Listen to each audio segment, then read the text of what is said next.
हमको जोश आ गया।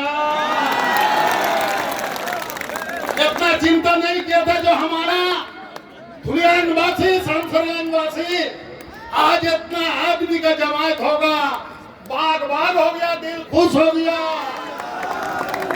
अच्छा भाई, बहुत दिन পরে আপনাদের স্টেজে, কংগ্রেসের স্টেজে, মানে আমার বাপ দাদার স্টেজে এসছি, তোমরা খুশি? খুশি আর কিনা? খুশি কিনা? আবে নেংটি কোসলা, আগামী এই ইলেকশনে দেখবা খেলা। দিদি বলছে মহা খেলা হবে, অধীর চৌধুরীর মেলা হবে, সফরানের খেলা হবে, আপনাদের সকলের খেলা হবে। এইসব বক্তব্য রাখার আমার কিছু নাই। আমার বন্ধু অধীর চৌধুরী আমার আত্মার সঙ্গে একটা টান। আপনারা চিন্তা করবেন যে হবে তুই কয়দিন আগে, 1 বছর আগে কয়দিন তৃণমূলে গিয়েছিলি? গিয়েছিলাম, আমি চাষা সত্যি বলি। কেন গিয়েছিলাম আপনারা ভালো করে জানেন। 21টা কাউন্সিলরে যখন 20টা চলে গেল, একা কুত্তার মতন বসবাস কোথায় করবো ভাই? জনগণের কাজ কি করে করবো এই শালারা আমাকে পুছে না। লক করে অধীর চৌধুরীকে ফোন করলাম, কি করবো রে ভাই, 20টা চলে গেছে, আমি গেছি মনে কিছু করিও না। বলে যা তুই ভাই কাজ কর, জনগণের কাজ কর। এই জন্য গিয়েছিলাম, আমার ওস্তাদকে খুঁজ করে গিয়েছিলাম কাজ করার জন্য, জনগণকে কাজ করতে, জনগণের কাজ করার জন্য।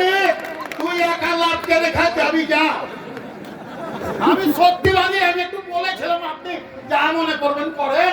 আমি একটু তাই দিয়েছিলাম, ভাই জনগণের কাজ করতে পারছি না, সেই জন্য যাচ্ছি। আমার রক্ত কংগ্রেস, আমরা সবাই ধুলিয়ানবাসীর মাটি কংগ্রেস। তৃণমূল তুই কয়দিন থামবে? ঘরের চুরি করার টাকা, কোটি কোটি টাকা আসছে, আগে দিয়েছিল আমার আমলে, এখন সি হয়েছে, ডবল মিউনিসিপালিটি হয়েছে, টাকার বন্যা, সব পকেটে, সব পকেটে। 1,30,000, 1,35,000, কোটি কোটি টাকা। যাই হোক, বক্তব্য রাখার কিছু নাই। রং খেলা লাগবে, হোলি আসছে, কয়দিন পরেই হোলি হবে, 2-3 মাস পরে।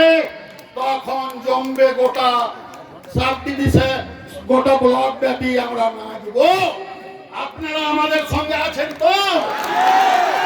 সহযোগিতা করে যান।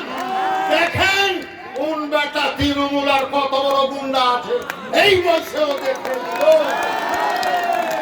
বিশেষ কথা না বলে আমার বন্ধুর অনুরোধে 2-4টা কথা বললাম। আজকে বক্তব্যের কথা নাই। হেঁটে এসছি অত দূর থেকে, গলা শুকিয়ে গেছে, হাটের রুগী সারা মরে গেলে ফাঁসবে অধীর চৌধুরী। আমি এখানে বক্তব্য ভাই শেষ করলাম। জয় হিন্দ, বন্দে মাতরম।